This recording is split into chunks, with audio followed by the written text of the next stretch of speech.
Have you told your friends that you see ghosts? Oh, absolutely not. Gina Rodriguez returns in Not Dead Yet. I'm back, baby! Who is up? Oh, she's the obituary writer. And Brad Garrett joins the brilliant ensemble cast. Titan, Maverick, Titan of all Mavericks. These are all words used to describe me. Not Dead Yet. Season premiere. Tonight, 8:30, 7:30 Central on ABC. And stream on Hulu.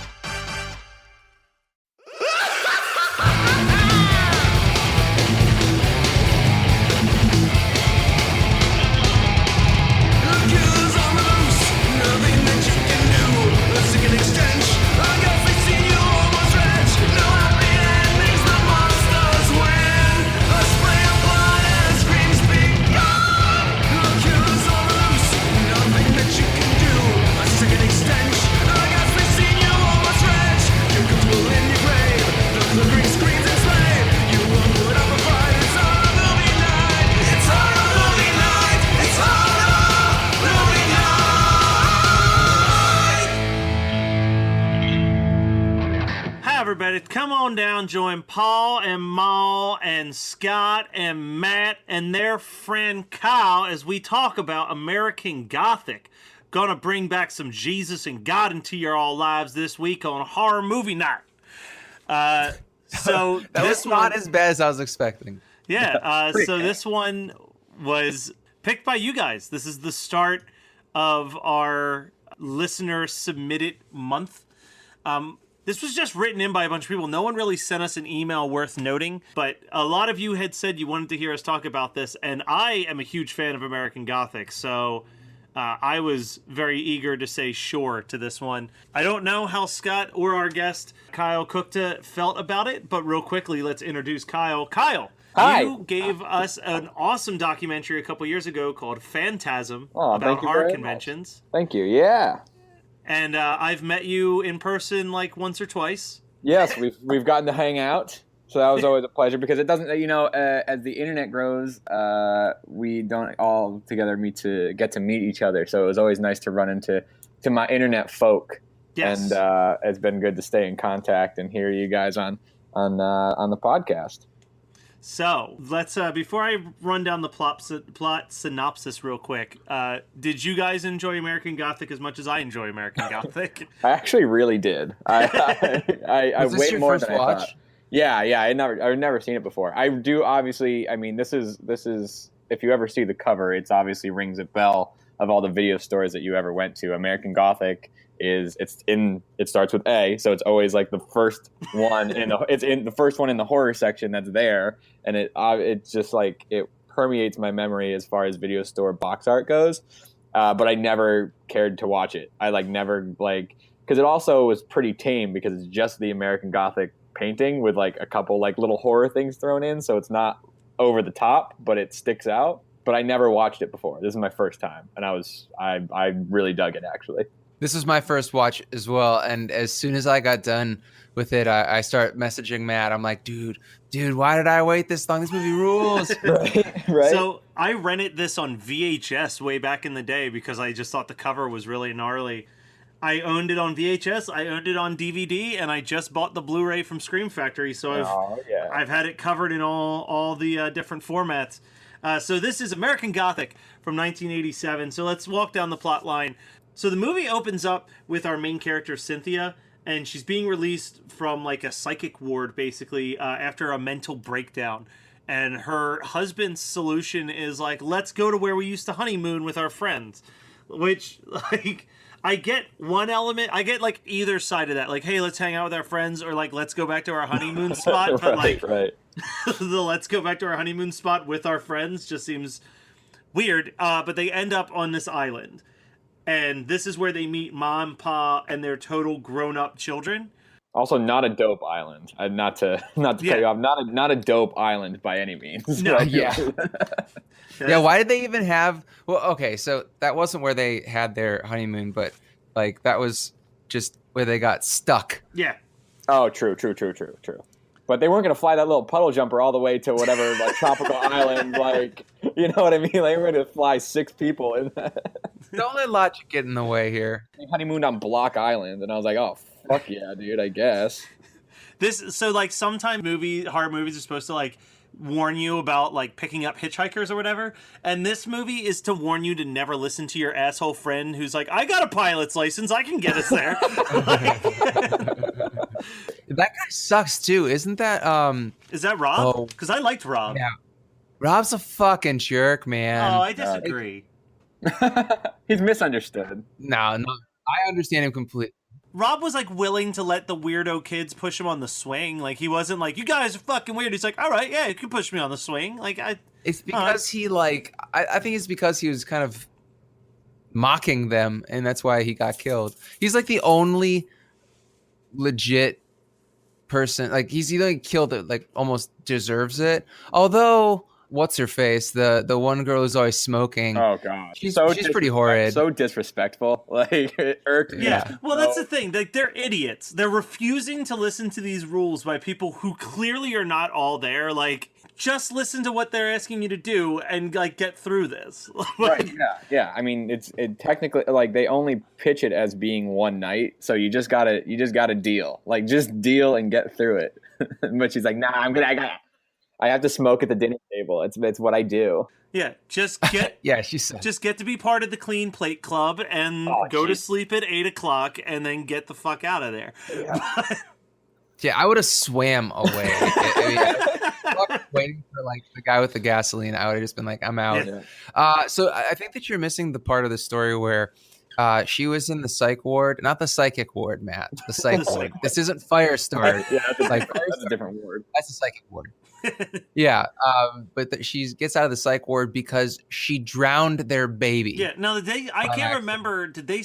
Because I've seen this movie enough times that I knew that that's why she was there, but I can never remember if they like say that up front or it's just like hinted to. No, it's a flashback scene when her one friend, when they're on the island, her one friend gets in a wetsuit and is like, it's one of the girls, and she is going to scuba dive. I mean, that doesn't. Yeah, no, she was going. Yeah, she was going to scuba dive though, even though it doesn't make sense. That was literally what they said. Yeah. I'm going to go scuba dive in this dumbass island. Yeah, and she just slips and falls into the water, and then and that's when she's having like her flashback to the baby drowning in the tub, and you know, as much as I do enjoy this film, I did enjoy the watch of this film.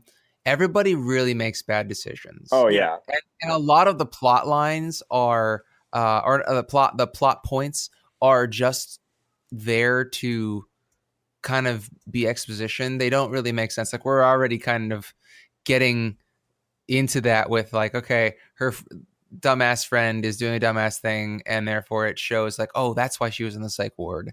And then they stay and they keep waiting, and then Rob fucking dies and they don't leave, and yeah, bad choices all around. Well, so we get introduced one by one to Ma and Pa's children, which are Fanny, who's the only girl, and she has a rotted baby corpse as her dolly, which is like so gross. Like that's just like typical 12-year-old who is actually a 50-year-old woman. Yeah. Yeah. I mean, what 12-year-old doesn't have a rotted corpse baby? And then we got Teddy, but then we have easily my favorite of the children, Woody. Oh yeah, dude, so good, and possibly the biggest name in this entire movie. Yes, that too. Which his face is familiar. What's he from? He was in Bonnie and Clyde. He was in the very opening scene of House of a Thousand Corpses. He was in Scrooged. Like, he's just a bit character that everyone puts into their horror movies for some reason. Yeah, and he's the same person in every one. Like, his character in House of a Thousand Corpses, Stucky, was literally the same character here, as if Woody aged the same amount as he would exponentially being the young. I don't know. It was I had the math right in my head. Like, he's like 50 years old in this movie, but he's acting like a 14-year-old. So by the time he is in House of a Thousand Corpses, 20 years later, he's only grown up into like a teenager, and that's who Stucky is in House of a Thousand Corpses. I have to ask Rob about it. I have to ask Mr. Zombie about it, but I think that's where he got it from.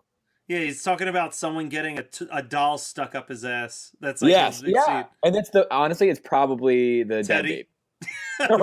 or Teddy, or either one. So I mean, there's not a lot in the sense of like plot development beyond this point. Just slowly the children kill everybody but Cynthia, who begins to have a psychotic break when she watches Teddy get whipped for getting frisky on a corpse. And Oh my god! Triggered the movie is an alternate title, and I don't understand why she was triggered by any of that. But you know, you just, like you said, there's bad decisions that just like make plot things happen. they just push the plot even though they don't make any sense. And her psychotic break only lasts maybe 20 minutes of the actual film.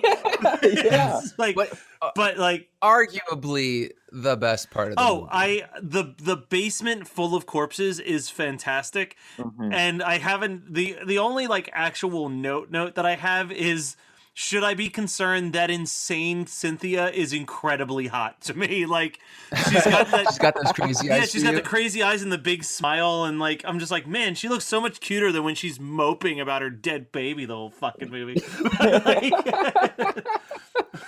But then Cynthia basically like freaks the fuck out after already having the psychotic break, and starts to kill this whole family. And it's like in 5 minutes, she decimates all 5 members of this family. It's fantastic. My favorite being that she stops to get a cookie right after she kills Teddy. Like, it's such a... So she doesn't like really totally break out of her psychotic episode because she still is acting as if she has regressed to childhood. But she also realizes how terrible that family is. So like we're in this weird like limbo, which I never understood. But again, I'm looking a little too far into American Gothic to try to understand her psychotic break. It doesn't, I'm not going to find the answers I'm looking for. But then the final shot is really kind of brilliant because it mirrors the opening shot of the movie. True. Which is kind of cool. But this movie, so this is, as Kyle said, this is like, if you bought or rented horror movies from a video store in the like late 80s, early 90s, you know this VHS cover. Like, it was in every store. And it's such an unsung, like, great movie. I remember when Scream Factory announced that this was one of their upcoming Blu-rays, it was at San Diego Comic-Con, and like the crowd applauded. Like, it's such a beloved cult horror film that like no one talks about. Like, no one talks about this. There's no Wikipedia page for it. There's like nothing. The internet is just a blank canvas for this movie, and it sucks because it's great. It's really great. Yeah, I think in time, like especially with the Blu release, I think it's going to gain some sort of prominence. It's going to be one of those ones where you hear Scream Factory talk about their like hidden gems that they didn't expect to sell so well. I think this is going to be one of them for sure. I don't know. I don't collect Blu-rays. But this was one of those listener picks where it came up on our list, and I was like, "Oh, we're doing that." I didn't even say, "Hey, Matt, do you want to do that?" I was like, "We're doing that," because it was the perfect opportunity for me to finally make myself watch it because I knew I'd like it. Yeah, it's a really fun movie, and what's kind of cool about it is it's got that, like, this would really work if you were watching it with like the original Texas Chainsaw Massacre or or Tourist Trap. Like, it's not very gory, all things considered. And it's like that same like backwoods crazy family movie. It's just a fun movie. I think it would even work with one of the early Friday the 13th. Yeah. It just it gave me that same feeling. I understand what you're saying about like motif. I know the perfect double feature for this movie.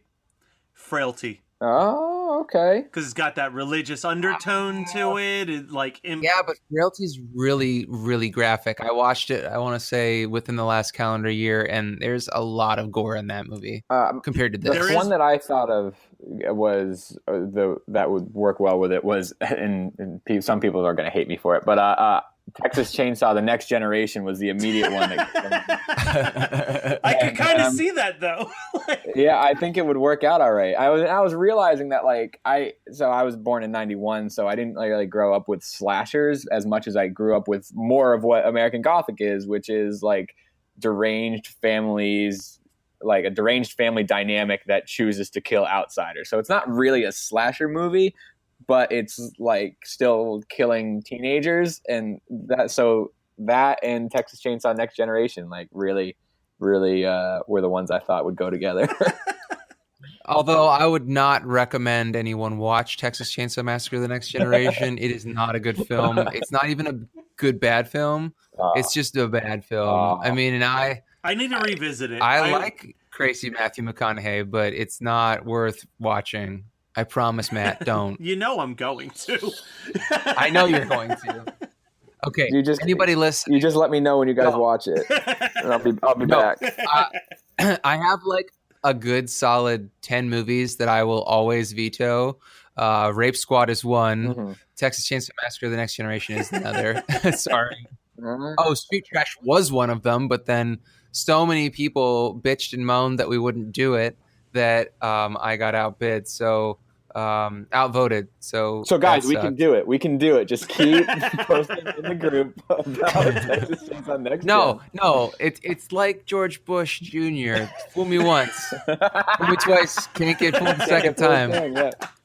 Yeah. Well, that's the saying we have where I'm from. With such profound words, then I guess it'll be okay. I have a very fond memory of the day that speech happened on the Daily Show with Steve Colbert, because that was like back when he was just a occasional person on the Daily Show, and he would always be defending Bush, and he was like, now a lot of people are making fun of him, but they don't realize that this is an actual saying in Texas. He goes, just check these novelty throw pillows, and he like holds up like 5 different throw pillows, and the first one just says, fool me once, shame on you, and the second one says, fool me twice, and then the third one was just 3 dots. And the fourth one said, and then the fifth one was, don't get fooled again. Need that for my couch. It's gonna be a big ass couch. I just need one body pillow. I'm just gonna like make one long body pillow of that. Whole I phrase. feel like if you're trying to be politically relevant, you need a Melania body pillow. Oh, I'm sorry, an Ivanka body pillow. Oh man. So, Matt, I can't believe that you said you only have one note from this movie, because I'm staring at my notes and like I don't know my job how was to write down the plot description, so that was all I was focusing on. And you steamrolled the shit out of all of my jokes, so now it just is going to be me doing a soliloquy of all of my jokes. Apparently, go. Fired up. So I'll try and keep these just to the cream of the crop, and that's not saying much because everybody knows that I'm not that funny. But some high points of the film. Hey Doc, I know you just said there's no such thing as curing PTSD, but how soon do you think that I can get back to my grieving wife getting knocked up again? Because that's literally what the conceit of this main character is. Also, he looks like he's 25. How are you married and have a dead child already? Like, it's just. Maybe it was a different time in the 80s, but I had a hard time really believing that they were married even, hey man, you gotta especially once they meet all their friends. Oh. Yeah, I know I have to roll with the punches, but it's hard at the very beginning, the first 2 minutes of a movie. Yes, agreed. I believe the proper phrase is hitched. Oh, yeah. You got hitched. It was a shotgun wedding. Hitched. Like, he yelled it like 5 times off his balcony. Yeah. Relax, guy. Well, it's his favorite Will Smith movie. So absolutely, I agree with you what you said earlier, Matt, that the best thing for a woman who's grieving murdering her own child is a trip with a bunch of high-strung friends. So then I realized that the whole point of that was just that the writers said, you know, how can we get like a higher body count than 2 people? So I actually have a note that says this does not bode well for the internal movie logic. And I really have to say that I was pretty pessimistic at the beginning of this movie, thinking that it was going to suck. And it triumphs over how stupid the premise is by how great Cynthia's psychotic break is later on. So let's get to the friends and all the stupid shit that they do. So they all pull up in like really unpractical cars, which doesn't make me feel confident that they're actually adults. Like, they just have Jeeps. They have like Jeep Wranglers. It's not like a family car. So no sedan to be seen. So the one guy, I think it might be Rob, screams, "Here's the beer!" Yes, yeah. He's as just in like, every 80s movie ever. Yeah, so how are they not 18? I mean, nobody who's 25 years old is that excited about a case of beer. No. unless you're an But alcoholic. that's how you know that they're friends going on a trip. If you didn't know that they were getting into a plane and any of the exposition beforehand, now you know because there's a case of beer. Yeah, and you know what they should have done is they should have added into the montage like clinking glasses, and instead of it being this shitty honky tonk harmonica song, it should have been like a Bangles song or something like that. Like, Huey Lewis, vacation, oh, we haven't need it. Just another manic Monday. Just get out of the psych ward, and this is my theme song, girls. Oh man, but that aerial montage credit scroll, I'm almost positive that they spent the bulk of their budget on that. Oh yeah, shit was gorgeous. It was really pretty, It was really and I nice. felt like I was not watching a horror movie. I'm like, what is this going to be, a rom-com? Is this going to be like a romantic drama? Is this When Harry Met Sally? But then so you get a better look at Rob's hairdo, which is the exact same haircut that Jim Carrey's character had in Me, Myself, and Irene. Which I thought was, I'm actually impressed that Jim Carrey, well, whoever cut his hair for that film, watched American Gothic and was like, you know who's a fucking asshole? That guy in American Gothic. Let's make Jim Carrey look like him. So then there's this terrible pun where the one girl is like, I want to know when I can get off. And she says like 4 times, and I'm like, just make the fucking joke. And so they make the joke. And the joke was terrible. It wasn't even like, Yeah. the joke's not landing. The joke's not landing. It's like when you go to see stand-up, but it's a really bad person who's never done stand-up before, and they're like, I don't think anybody heard the joke, even though I'm on the mic. Maybe I should repeat it a couple more times. Yes, It was that's like exactly that. what happened. But then there's some sort, I don't know why I have this note, but all in caps I have, come on, gang. I think that somebody says Somebody that. said it, yeah. Oh, it's when they're like handing out beers, and then the dudes start dancing. Yeah, the guy with it's just glasses really trying to make the best of a shitty situation. Yeah, but it's like awkward 30-year-old dudes dancing in like 80s weird jerky hand. Like it's like they can't do the Carlton Banks dance, you know? But they're trying. Yeah. It's like when I would try to do the Carlton Banks dance. That's exactly what I would look like. So anybody that watches the films that we discuss, you just saw me dance. And I think the guy who said "Come on, gang" goes by the name Fred Jones of Mystery Incorporated. Hey, you know what's really fun when you go camping with friends and some asshole brings a harmonica and won't stop playing songs on it? You throw that shit in the water. I've never told anybody this, but harmonica is my least favorite instrument. That was painful to listen to. All the harmonica stings, like whenever anything was happening, just like the.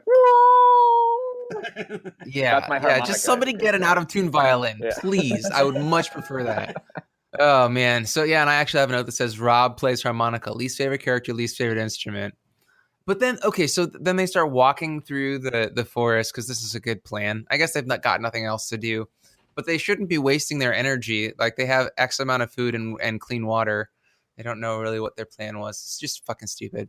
But they find this house and decide to touch everything. Oh my god! Again, They so find this house disrespectful. and- yeah, it's so, but it's like stupid too because it's not like the house is run down or anything. It's in great condition and the lights are on. Yeah, excellent condition. Yeah. So then Ma and Pa show up and make everybody look like assholes, and they make them eat dinner, and then that girl that we were talking about who insists on smoking at the table right afterwards, I believe Pa says, "Don't be a victim of tobacco," which is a perfect name for a folk punk band. I really like that. Because you have your hand rolled American Spirit cigarettes, and you just busk for money to get high or get drunk on well whiskey, and you sing songs about that. That's what folk punk's all about. Like it's this antithesis of all cultures, and so they want to be anarchistic, but they also want to have cool patches. You can't have both. Yeah, you really can't have both. Printing presses are incompatible with anarchy, and you can quote me on that. But in that same sense, this movie is definitely the antagonists are very pro-anarchy because they don't believe in anything modern in the house, and so there's no devil play in the house, just the boys on boys hand stuff that's going to happen tonight when everybody's Yep, all that pent up energy. yeah, it's like they thought that they were going to get their dicks wet, and now they all have to be in the boys room and the girls room. And so the girls go, and that's when they see the mummy baby, right? Yeah. And then and yeah, right before that, I think that they're walking around. What's the woman's name? Fanny. They're walking around Fanny's bedroom, and they go over to the crib and pull it back and see the dead baby. And then Lynn is the smoker. She's like chain smoking cigarettes in this room. And then Fanny shows up and she's like, kiss my dead baby goodnight. And I'm thinking Cynthia might need a little bit more therapy after this trip. So I was watching this movie with my not my family. I was watching in the living room. Family was coming in and out, and my sister happened to just catch the last 15 minutes of this movie. Oof. And she was losing her goddamn mind when that baby corpse fell apart. She was like, "No!" Oh, yes. Yes. So, that's what I'm saying is it really ramps up and gets awesome that last 15, 20 minutes when everybody gets murdered. It's all exposition and then everybody gets offed all at once. It's really great. But now we haven't talked about it, but they found some spectacularly unattractive people for this film. and they're like reveling in how ugly they are. Like Fanny is a very handsome woman on her best days. And all the dudes are just they're supposed to look. Teddy is a thumb. Yeah.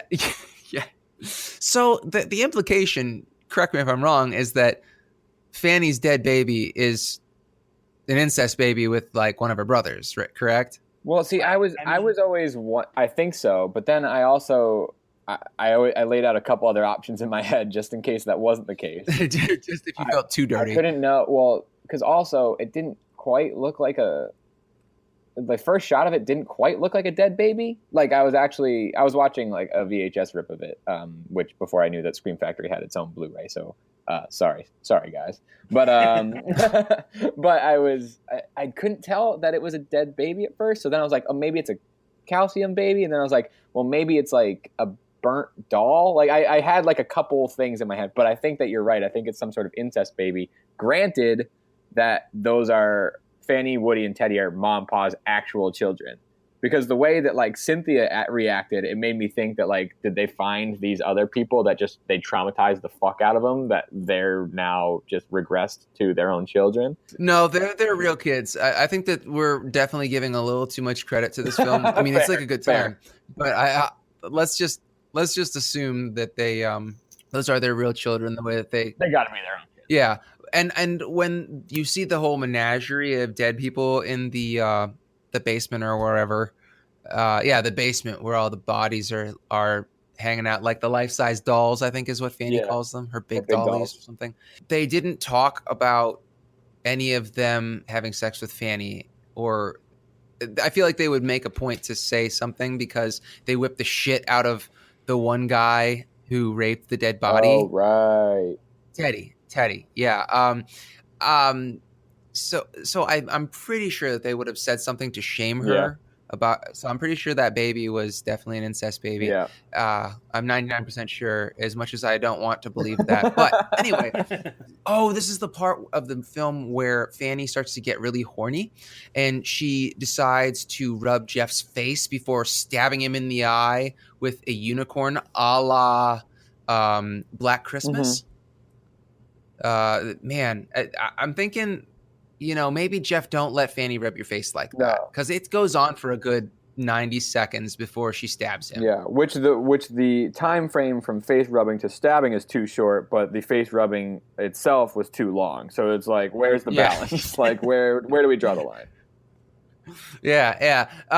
But it's funny that I was thinking that all the kills were going to be kind of off screen and implied, because somebody gets stabbed in the back with knitting needles. I believe it's Fanny. I'm not sure at this point, but you don't see anything. You just see Ma gets stabbed with the knitting needles. Oh, okay. Ma gets stabbed in the back with the knitting needles. But you don't see anything. But then you have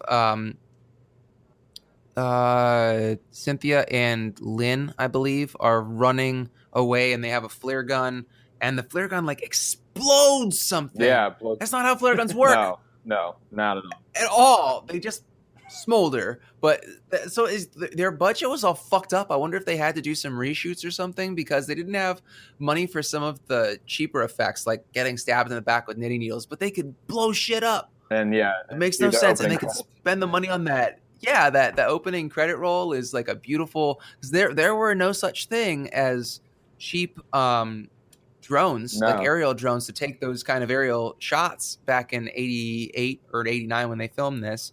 So that was an expensive intro. Oh, super expensive. And then it gets really dark with all the big dollies. You know what I would love more than anything is if they remade American Gothic and had Amy Adams play Cynthia. Dude, yeah. Because when Cynthia gets the crazy eyes, she's got the big eye thing going on like Amy Adams, and Amy Adams is an actual good actress. Could you imagine what that would do to this movie? Oh man, it would. They'd be able to do some great montage aerial shots at the beginning. I bet they could do one more, maybe. Yeah. But then you get all the revenge porn at the end. This actually, you know what this kind of felt like at the end was the original "I Spit on Your Grave," where you get that revenge porn going on. It wasn't quite as gruesome as that, but it felt very satisfying in the same way. And then you get that great catharsis of watching Pa discover every one of his murdered family members. Oh, yeah. That was great. And I really enjoyed this film a lot. Like more than I even assumed that I was going to when I was planning on enjoying it. You know, like sometimes I go into these movies with low expectations. Right. But I had moderately high ones for this. And it was like a roller coaster. It was like an inverted mountain with this where like, it dipped very hard at the very beginning when everybody was being stupid. But then that last 20 minutes just shot me up at the end of a roller coaster. And, in House on Haunted Hill 99, when the roller coaster like derails, it was like that. That was what it was like. I dug it too. And I agree. It was way more than I expected. And I was still expecting it to be like something I wanted to watch. Like I wanted to sit down and watch it and dig it. And I still dug it more than I thought I would. Mr. Paris? Set a course. Set a course. Set a course for the unstoppable Jack and Jen podcasting the impossible. Star Trek Voyager being the material. Wine is the vehicle, just like milk for your cereal. Here we go, blasting to the Delta Quadrant, uncharted territory, but we're on it. So pour me another glass of Cabernet, cause it pairs well with zipping across the galaxy. Never in my life was a cruise so brave. Never was a time that I lacked rosé. But you learn something new each and every day. To explore new things is a Starfleet way. Podcast hailing from the Geekscape Nation, talking Star Trek with the wine persuasion. So you wanna live long and prosper fine? Then you better tune in to 7 of Wine. And this is 7 of Wine, where we review an episode of Star Trek Voyager and a bottle of wine at the same time. I'm Jacqueline. I'm Jennifer.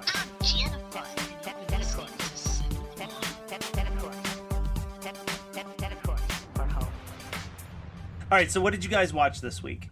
Yeah, I'll do mine real quick because I'm doing my new. I'm not giving you guys too much information versions of this. So I've been taking advantage of the Movie Pass and saw a couple films in theaters. So I checked out Lady Bird. Lady Bird is great, and you should see Lady Bird. I saw The Greatest Showman. It was okay. Sorry, it wasn't the greatest. It was just it was the average showman. The average showman. And then I read a book and a graphic novel. The book I actually got from Kyle, because Kyle will sometimes sell things online, and I'll give you a chance when I'm done this to advertise that Etsy store. But oh yeah, man! But I picked up the Glory Hole Murders from him. Oh, sorry. Yeah, not good. No, like borderline offensive, actually. Yeah. Oh, borderline. Wow, it's Matt. bad. It's rough. But I read the graphic novel for My Friend Dahmer, which I got for Christmas this year, and it's great. Like I didn't love the movie, but I love this graphic novel, and everyone should grab a copy of it and read it because it's really fucking I heard good. It was good. Yeah, I heard it was really good. I haven't gotten around to reading it yet. But that's all for me. I think my wife has it. I was doing some Christmas stuff, obviously. I really skimped on watching movies for Halloween. we almost watched no horror movies for Halloween, so we had to try to make up for it for Christmas, and we didn't do that either. But we did sit down and we watched Elves. I made my 17-year-old sister watch Elves. And she's, I mean, wait. So Yes. you're married, you were born in 91, and you have a 17-year-old Yes. sister. Did you actually star in American Gothic? Yeah. You should have seen my hair back then. I'm what was his name? Jeff, Rick. I'm one of those. Whatever. Fucking Rob, dude. I'm Paw. That's not true. So I made my 17-year-old sister watch Elves. We had watched it once before, but we had also watched it with some other friends who were our age, and then I made my sister watch it, who she's grown up watching terrible movies with me, but like it's been a few years since we've been back like in the same state. So to have her like grow up as a movie watcher, a person, and somebody who is also questioning their brother's movie choices, it was pretty fun to watch with her. Especially the part where the brother is spying on his sister and has my all-time favorite. You got fucking big tits, and I'm going to tell everybody about them. Yeah, I like seeing naked girls. Not with a sister. That movie is so fucked up, dude. That movie's insanity. So I watched that. I'm trying to pull up my Letterboxd, but Letterboxd is down. I should have been more prepared than this. So somebody else go real quick. And Scott, what do you got going? All right, so I wanted to mention 2 TV shows. Season 5 of Agents of S.H.I.E.L.D. is back on. It's really fun. It's more sci-fi than the more action adventure that we had previous seasons, so I'm really enjoying it. I mean, I'm not a huge sci-fi person. I'm just saying, like, it's a fun concept that they got going on this season so far. I'm only I think we're 6 episodes in at the point of recording this right now. So really good. If you guys listen to any listeners that are on the Facebook group, let's chat S.H.I.E.L.D. We can have a spoiler-free discussion, or we can have a spoiler-full discussion and just tell people not to check the comments unless they want to have shit ruined for them. But fuck the haters. Yeah. But it's such I just love S.H.I.E.L.D. S.H.I.E.L.D. is my absolute favorite TV show. It's just consistently entertaining. Even when it's bad, it's still good. And then I started watching Runaways, which is Marvel's Runaways. So it's not the same universe, but it's still Marvel, and it's on Hulu. It's a weekly show. I think that I'm on 7 or 8 episodes at this point.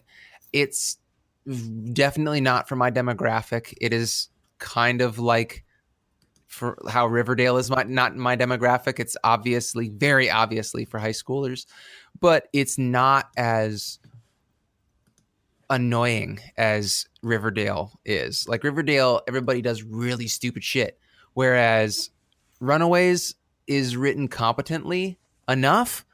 It has the one guy that was Dr. Doom in the second Fantastic, or in the first Fantastic Four movie, I guess. He was also on Nip Tuck. That guy is one of the main characters. Spike from Buffy the Vampire Slayer is a main character, and I think one of the other adults is someone somewhat familiar. But it's a fun way to pass the time. It's not something I'm making Megan watch with me because I don't think that she would appreciate it. She's definitely more refined than Runaways, but she'll watch S.H.I.E.L.D. with me, and I appreciate her for doing that.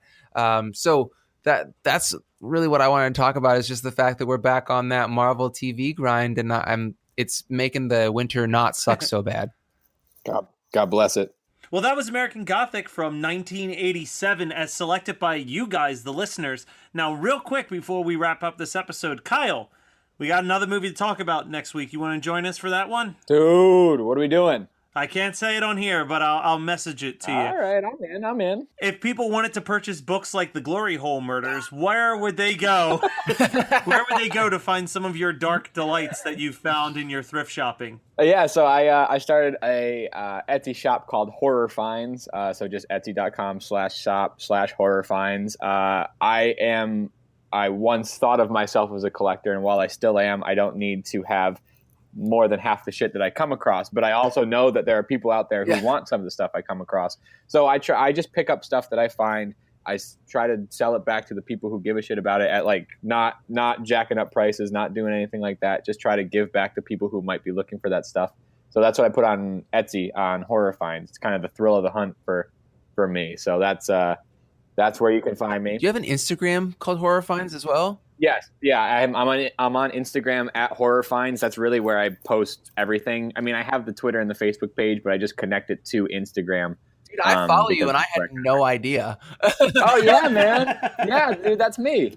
So I post all my findings. We just opened up. I read Grady Hendrix's Paperbacks from Hell, and it really inspired me to open up like a little $3 paperback section just based on like cover art for books. Oh, yeah. Like you got to, $3 is not a lot to take a chance on a book. No. So, especially some of the shit that I find. So I try to I have a section for that. I do a lot of novelizations, a couple soundtracks, a little bit of VHS, some toys. So check me out on Horror Finds. So that was American Gothic 1987 is picked by you guys. It is a great movie and you should go check it out. Tune in next week for the next movie that you punished us with. I'll give you a hint. Vroom, vroom, vroom. It sucked.